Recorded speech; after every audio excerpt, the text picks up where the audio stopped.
Oh, I am in one of the most beautiful villages, one of the most beautiful places I have ever been to.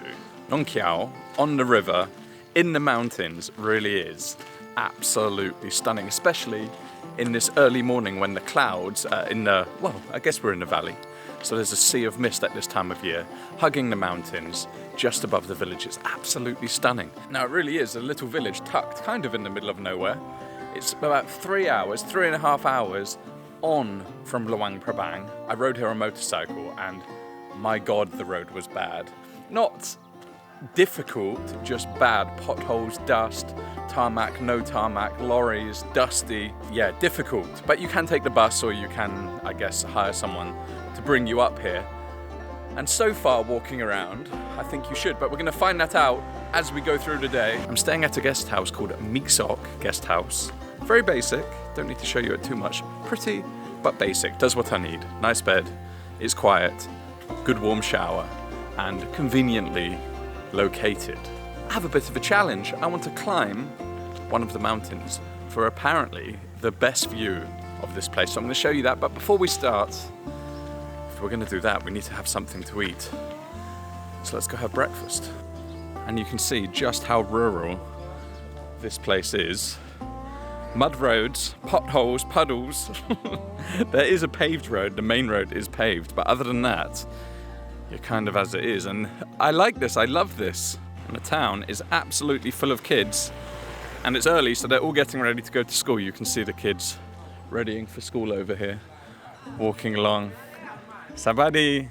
This is where we'll be eating breakfast because, well, they serve Western style breakfast, eggs and things like that. But when you see meat grilling over hot coals on the side of the road and locals stopping every now and then, this is sour pork and this is, well, different meats and things wrapped in banana leaves and grilled. But when you see this with smiling faces, of course, you know that's where you want to have breakfast. Looks awesome. Let's eat. For me. Thank you. Cup chai. What do we have? Fish? Blah? No, meat. Some type. I don't even know what we have here. We have local curries, local vegetables, a little bit of meat. This, I'm not sure. Pork, maybe?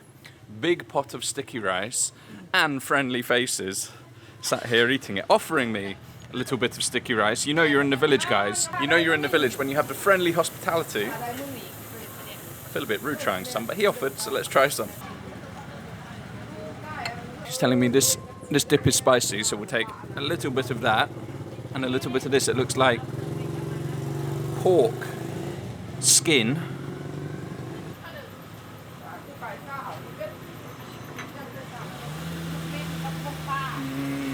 It is spicy, but it is delicious. That chili paste is so good. Spicy, but so flavorful. And with that pork sabadi, I've got a little kid screaming at me. Sabadi. You're driving? Bye-bye.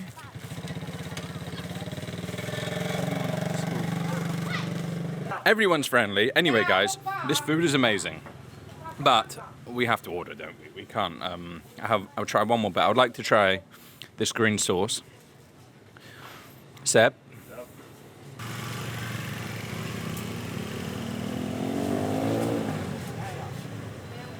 Very good. Cup chai. Right. We even have the monks. Guys, the day has just started. I've just arrived. Well, I arrived last night. And I'm already very, very happy I'm here. How cool is this with monks walking past, children off to school, smoke filling the air as people are grilling meats for breakfast. The other thing is, you can see what I mean by surrounded by mountains. Here, look at this. Good morning. Our coffee lao. Nong, thank you.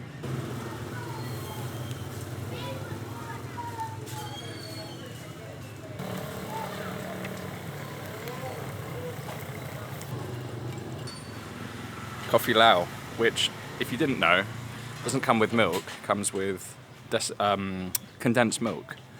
Thank you. So I'm going to start with this sour pork. Quick try of that. On sticky rice, of course, you can see how fatty and how charred that is. It looks so good. Oh my word. That pork is insanely good. It's smoky, it's meaty, it's sour, it's fermented, so it is sour. But it's so porky, and because it's been cooked on the charcoal, it's smoky and it's rich. And I like that she charred it a bit too much because you get extra flavour with that. But that chili paste, oh my god, that chili paste is good. Elevates it, gives you the kick.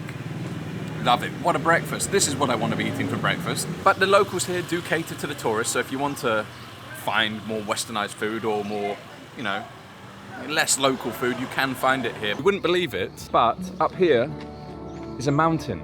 This is the one that most people climb to sunset, not even all the way up. You can see up there is a platform. But this is the one that I'm gonna climb. In fact, it's so high, you can't even see the top of it. 1,100 meters in the clouds, starting from the bottom and all the way up. Let's do it. Right, I've got my ticket. You have to get a ticket, 40,000 kip, to enter the path to climb the mountain. And you come straight away to this little bamboo bridge, little rickety bamboo bridge over the river, and then you make your way up, and it's just peeking out the top of the clouds. It was covered a second ago, but it's just come out. So he told me it's going to take 2 hours. And with my dodgy ankle, it might be more like 4, if at all, but we'll give it a go. First things first, the bridge, and look at these views, guys. Got little boats. Oh my God, this is, this is not what you want. But the views over the little waterway, the trees, the greenery, the banana trees on the side. Oh, they actually have a gate, so they do shut it. I guess you're paying for the upkeep of the path. Let's see it like that. Pretty cool, I would say. But apparently, grueling. And it's always good to know that you're going to start your morning with a grueling hike. So let's get going. So it begins. Mud steps. You know what we should do? We should start a timer. Let's see how long it takes.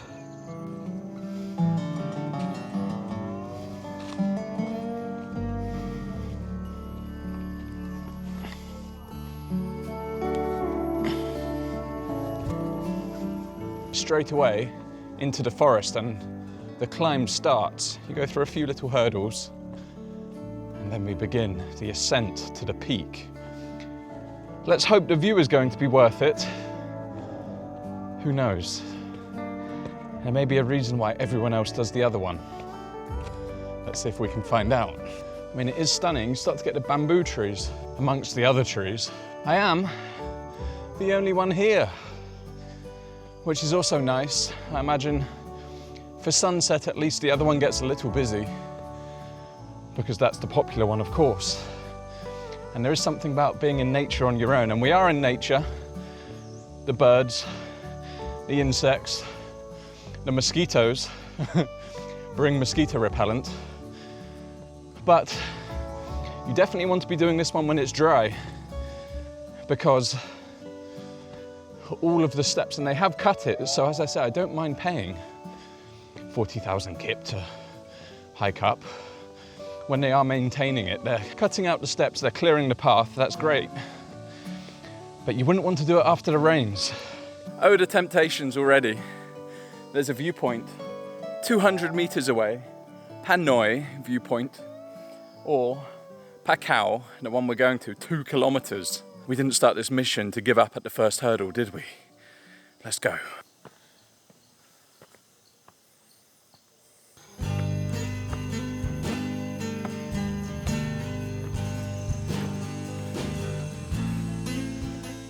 I don't think I can justify or show you how steep this is. I mean, it just doesn't end, it doesn't stop. It's brutal. And I've only been going 30 minutes. And as soon as you do stop, you're just attacked by mosquitoes, even with half a bottle of repellent on. Oh my God. This better be worth it. This better be worth it.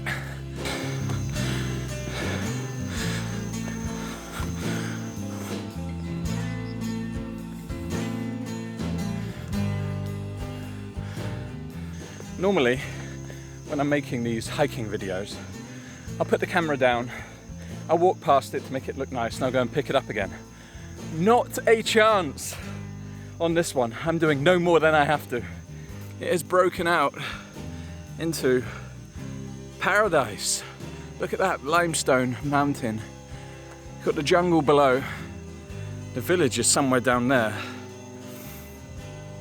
And that's where we're going. In fact, you can't even see the peak because it's up in the clouds. So onwards.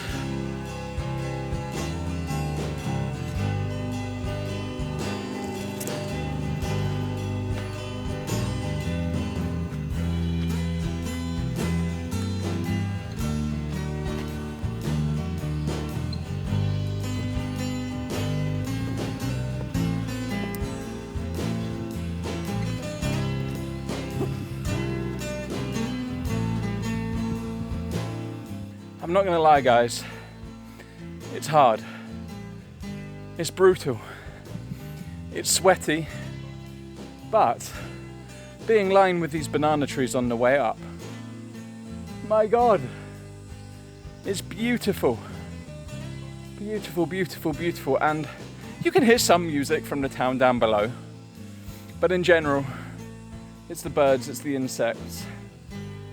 Other than the pain, it is a little bit like paradise, isn't it? But I'm just buying time. So I'll see you guys at the top. I think I'm near the top. So I'm gonna bring you for the last part. I have not stopped. The voices in my head told me to stop, but I got here, I think. I had to get myself a walking stick, it was that steep. Oh, we're above the clouds, or most of the clouds, and I think just on the other side of this ridge, I hope, is the end, because I don't know how much more I can take.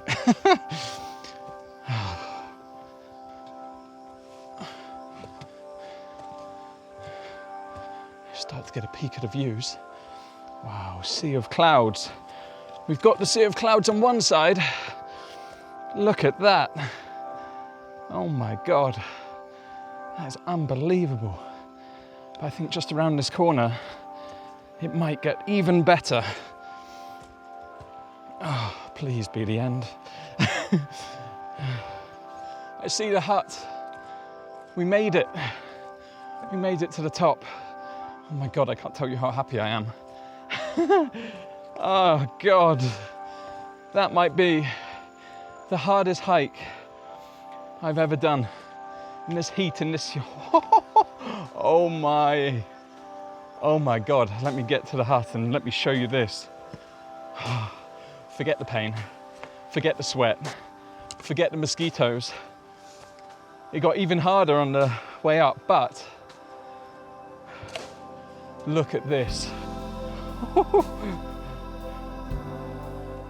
Wow.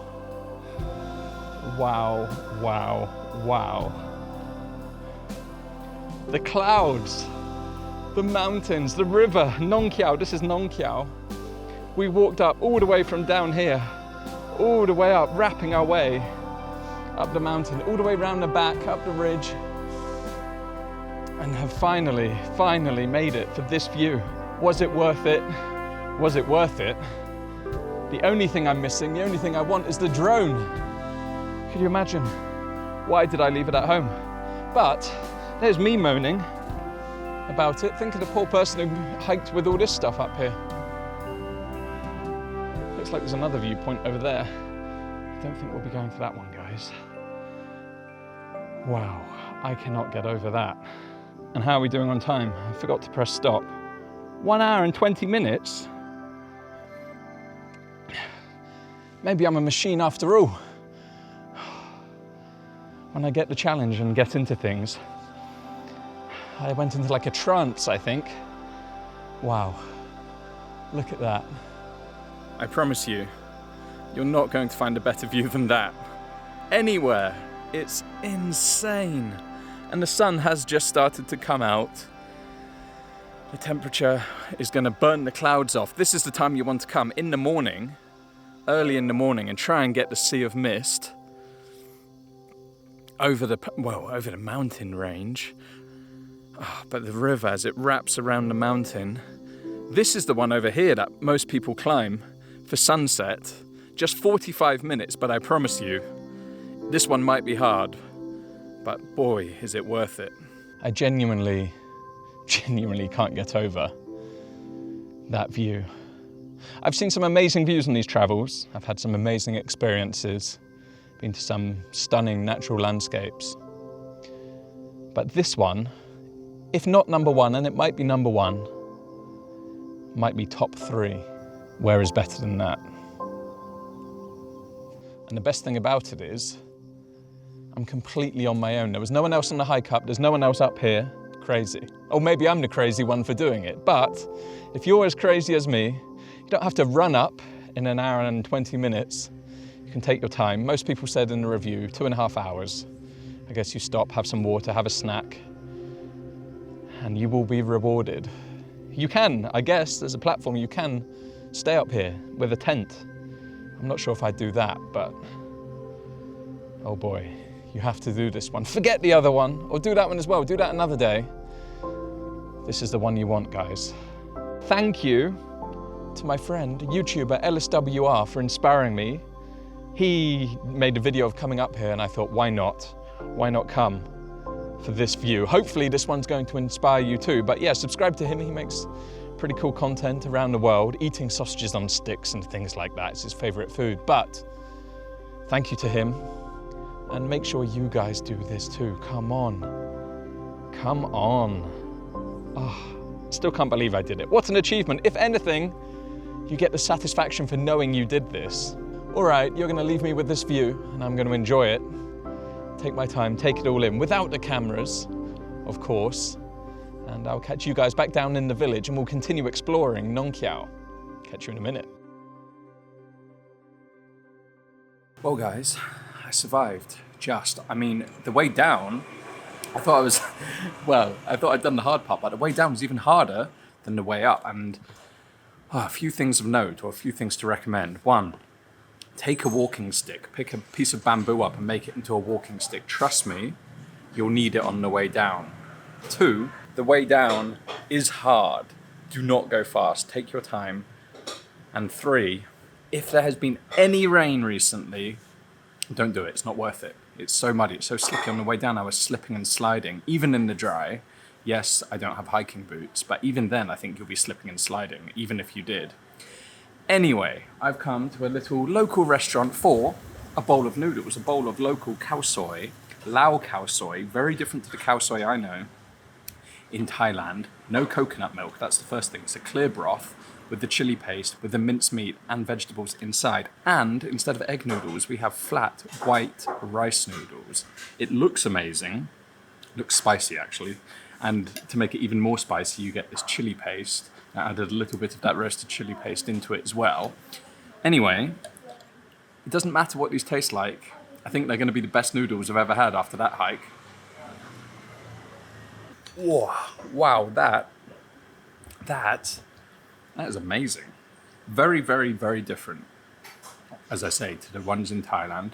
More like Nam Yao, but the flavor, the mince, the pork mince in there is unbelievably good. And that roasted chili paste must be homemade. I mean, I can see her ladling it into the pots. So good, little bit spicy. This is exactly what I want right now, apart from a good shower. So I'm gonna eat up, take a shower, and then we have some caves to go and see. See you in a minute.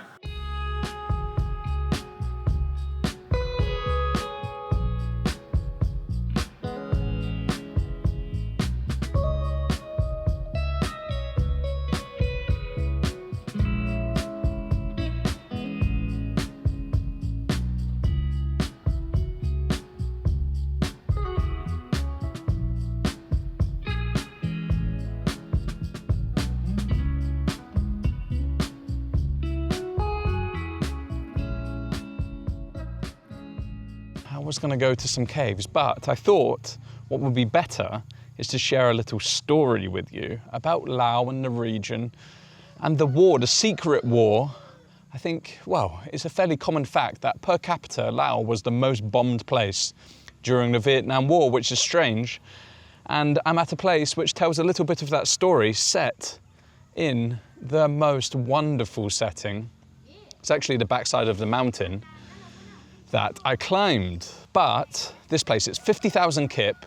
It's just someone's house, but he's put together a little museum to explain that story, and I thought it would be good to show you guys. I mean, we can go to caves anywhere, but we should pay respect to the history and the impact it has.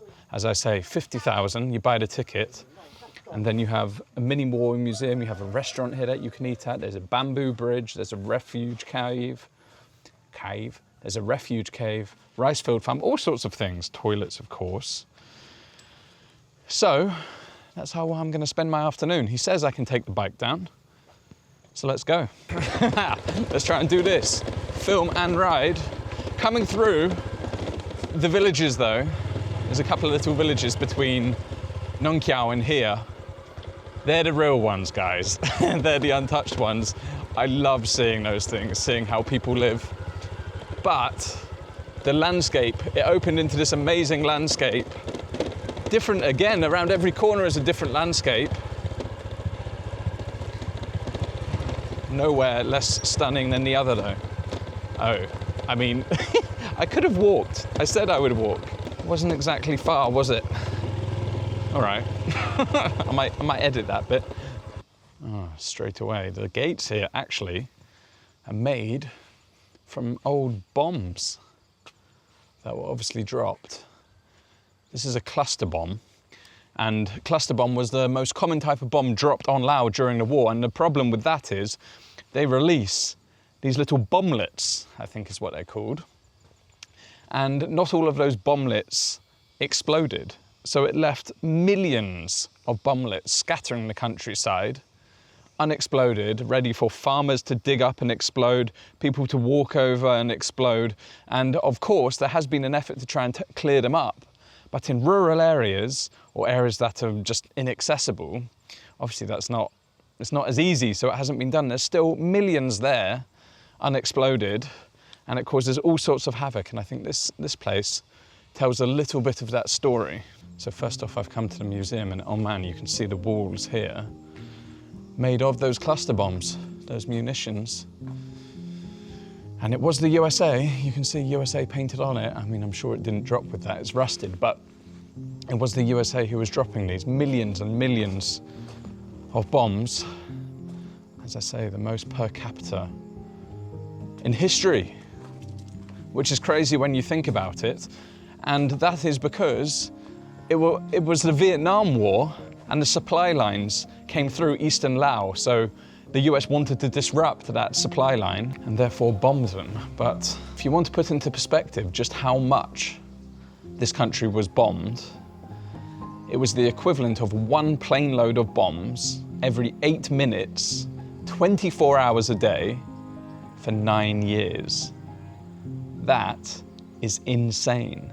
And if you remember in history, it doesn't really get spoken about. That's why it's called the secret war, and the impact is hidden even to this day, which is incredibly sad. But you can see, well, these walls are made from all different, I'm not even sure what these are, but I guess grenades and shells and cluster munitions, all sorts of things that were used in drop. Look, these are cartridge cartons. So that's pretty, I mean, it's interesting to see, isn't it? But I think these places are more about the atmosphere and what it reminds you of, the water bottles hanging from the ceiling. Just think of the soldier, because these are real items from the war, right? Someone was drinking out of that. What happened to him? Someone was filling this with fuel, these fuel tanks. What happened to those people? Someone was nearby when these dropped. Someone stood on one of the bomblets. Someone was riding those bikes. When you start to think of it like that, rather than just coming here and seeing a bit of scrap metal, that's when it starts to hit you a little. And yeah, these places become a bit more somber, don't they? The helmets. I mean, they're just like me or you, right? Young men, young women, caught up in a war. And we have all sorts of things here. These are mortar bombs, and I actually think the bottom of the mortar bombs, we saw them earlier, these things. And These are the mortar bombs themselves, as you can see, split into different bits. But I like how it's laid out. I mean, it's very small, isn't it? What can you really do here? It's very small, but it's laid out in a very impactful way, let's say. And it is peaceful, it is quiet, there is nature around. You hear the insects and the birds. And it gives you time to reflect and think about what happened all those years ago to this country. I mean, it must have been awful, awful, awful. Of course, any war is awful, isn't it? It's a place where you want to reflect, so I'm going to take a few minutes just to reflect, have a look around on my own, and then I'll show you the cave.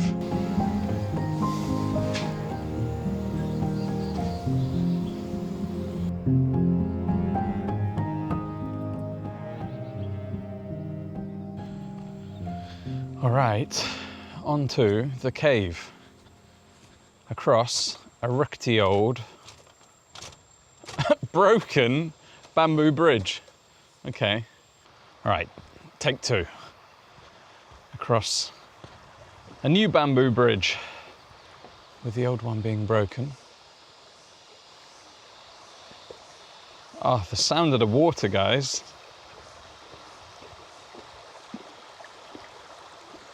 It just looks so pure and so clear. Ah, where are my swimming stuff? Well, it's not deep enough for that, but it's gorgeous. Refreshing on this hot day. It's a little bit hot today. I keep saying wow, that's what Laos seems to do to me. The landscapes here really are like no other. Unspoilt, untouched, incredible landscapes. And everywhere you turn, everywhere you go, you get scenes like this. Oh, the last thing I want to see today, steps. My legs are broken, God knows how I'm gonna feel tomorrow. There are a few massage places in town, thank God, because I might need it. I might not be able to get up. Wow, look at this. So we're seeing caves after all, guys. Don't you worry. There's a little cave with a Buddhist shrine, like so many caves have in this part of the world, because caves are sacred places. You can feel the energy as you enter the caves.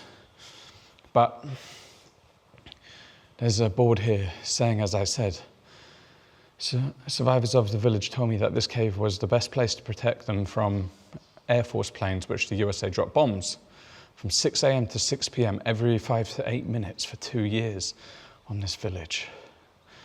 That is crazy. And what is here? And as I said, it was just to disrupt those supply lines. Work out where the supply lines are and then start bombing. See, it's difficult actually, because you're stood in a place which is so beautiful, so raw, and there's such a sad story behind it, such a difficult story behind it. Because what I want to say is, oh my God, look how beautiful this place is. This is absolutely stunning. The feeling from the nature, being in this nature is so good, hearing the water and seeing the mountains and connecting with that. And that's true. But in the back of my head, now all I can think about is what happened. It says, can you see shrapnel on the wall? I guess it's these bits where it's hit and made little holes, taking little chunks of the cave out. Anyway, I'm gonna go have a look. Now, unfortunately, I didn't bring the big camera. I'm only on the DJI action cam, but it does have a night mode. So let's see, it's very wet and very slippy in here. There are some lights. Oh yeah, it's very wet and muddy. Oh, but the cave does go quite far back, so you can see why they would have used it as shelter. It looks quite good on the camera, guys, which is surprising. Because I used to have a GoPro and it was terrible in this light. Almost unusable. Oh my God, okay. Well, you've got the usual stalagmites and stalactites, but you also have tables and bits and bobs. I guess if you're in here most of the day, pots, if you're in here most of the day, then you're going to want to at least put some comfort in here. But you can imagine it would have been dark, or at least lit with candles. you probably wouldn't have had proper lighting, let's say that. Look at this, all the bits that they would have had in here. This is as far as this one goes. But it's not cool in here, guys. It's not cool. It's not sweltering, but it's not cool. You wouldn't want to be in here for that long. I can assure you of that. It would be very easy to come to this country and not think of that at all. Not think of that story, not think of the past, not think of what some of these people went through. But I think it's important. Hopefully you do too. And if you're in Nong Khiaw or anywhere, I'm sure there are other places like this in Laos. Stop, spend an hour, come to one of these places, reflect, and then maybe that would change the way you travel the rest of this country. It certainly will for me.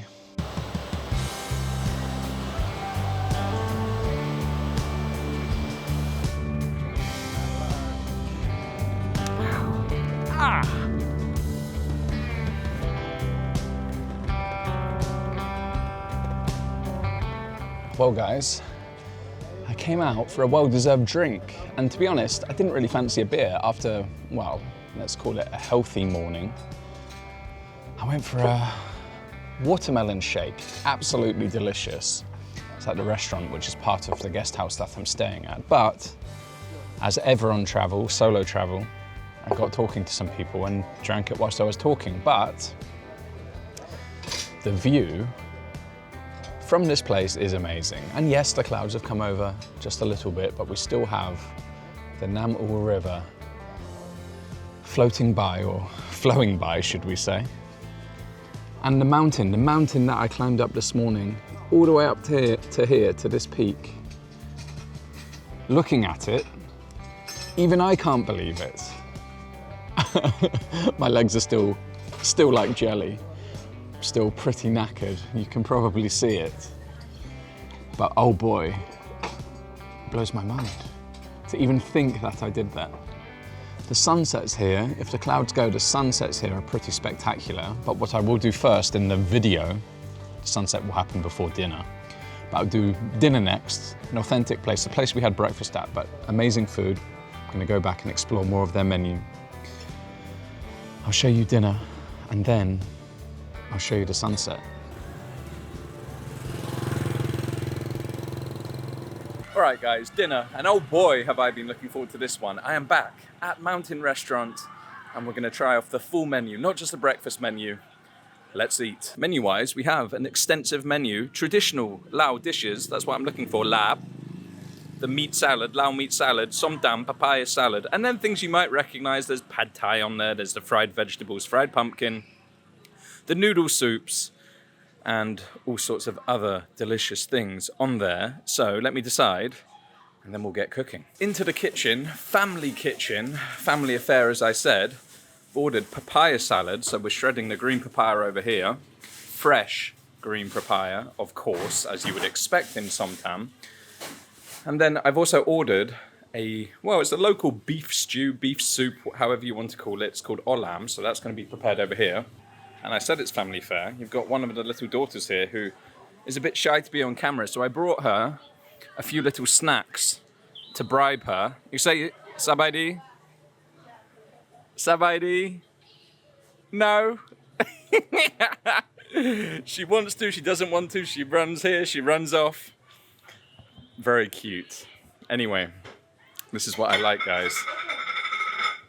The action. May ped may sep, spicy. Asking me if I want the papaya salad, the som tam spicy. Of course. Okay. Even though we have a long ride back to Luang Prabang tomorrow. They say there's no such thing as a free meal. They've got me doing the blimming som tam. Pounding away. Can only go wrong, can't it? Why are they all laughing at me? I think they were saying I was pounding it a bit too hard.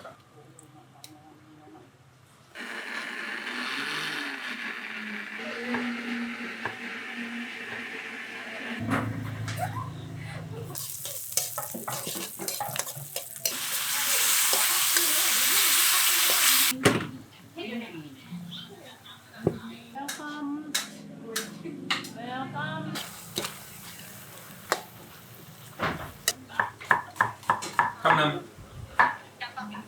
Try my som tam.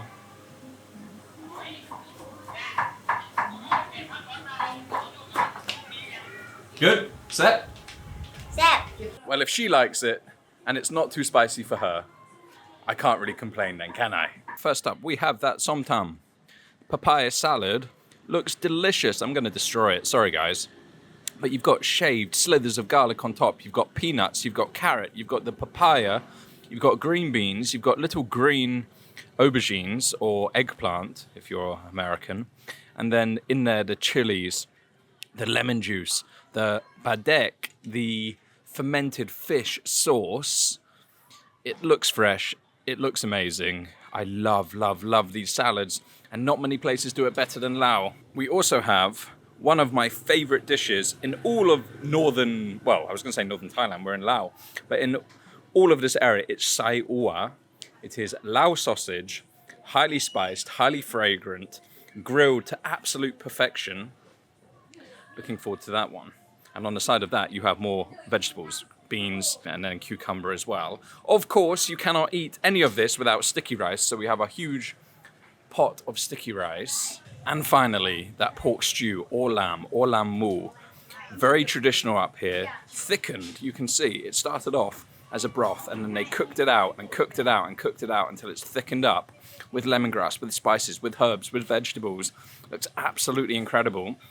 And on the side of that one, you have a plate of vegetables, pumpkin, cucumber, little bit of cabbage, Chinese cabbage, and lettuce. Let's get eating. All right, where to start? Probably gonna have to start with the grilled sausage, the sai ua, because it would be a crime not to eat the sausage when it's straight off that grill. It is absolutely packed with flavor, with spices, with lemongrass, with chili, with ginger, with garlic. And of course, that pork meat. It comes with some dips. We've got the sweet chili.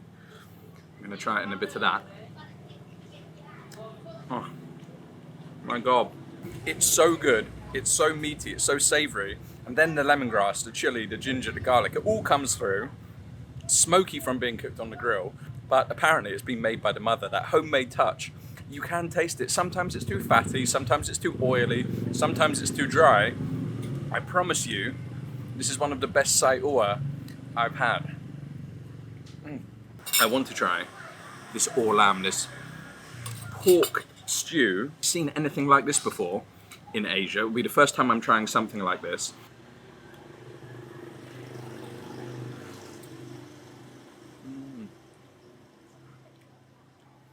It's probably thickened with rice flour, but there was just so much going on in there.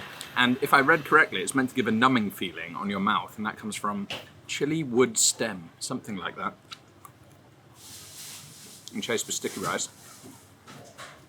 That too is unbelievable. There is so much flavour in that stew. I did not expect that. And there is a numbing feeling. It's not Sichuan pepper, but it's almost like that Sichuan pepper flavour in your mouth, or that numbing, tingly feeling, mala from the Sichuan pepper. It's packed with veg, it's packed with flavour, it's packed with meat. That might be, and I am known to be a bit hyperbolic, but that might be one of the best things, if not the best thing, that I've eaten in Laos. Already, I can't recommend this place highly enough. Som tam Lao. I've already told you what's in it, so we'll just get straight to the tasting.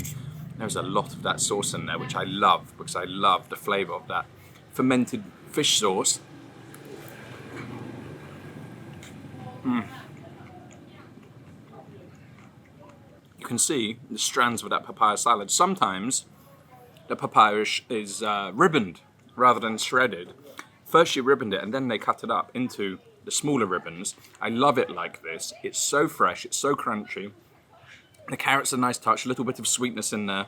But papaya salad is all about texture, the crunch from the papaya, in this case the carrot as well, then the peanuts, the bitterness from the raw eggplant. So I was gonna say aubergine again, but everyone will say, what's that?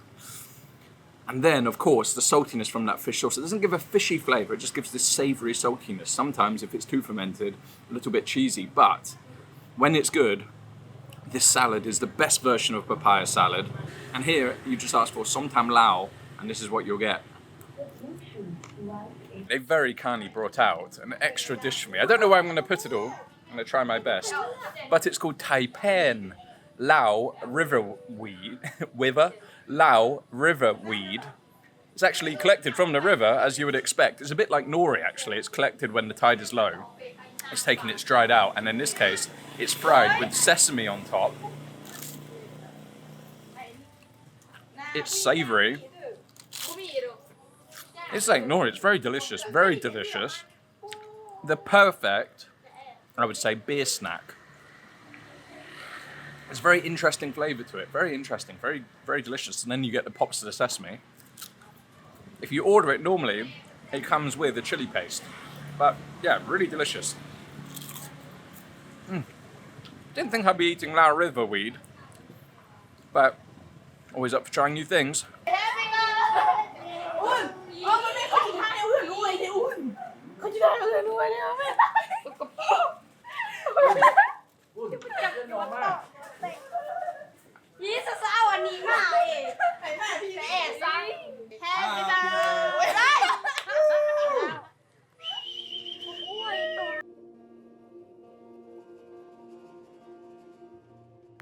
Oh my god, the perspective you get of the town or the village on the river, on the Nam U River. You've got boats on the river coming past. You can see all the way down past the mountains. Ah, it's just stunning. 360. This is where you get the perspective of 360-degree views of mountains all around you. What an absolute unbelievable place. It's like fairy tale place. Ah, I love it. You've got the little riverboat tours. You've got the boats, the people's boats moored up against the bank. You can see the houses and the guest houses that are popping up here. But it's the river, the mountains, the green trees, the jungle-like trees clinging to them. It is incredible. The banks are lined with banana trees and other plants. And as I say, you can just see down and down and down and down. My God, it is stunning. What a place.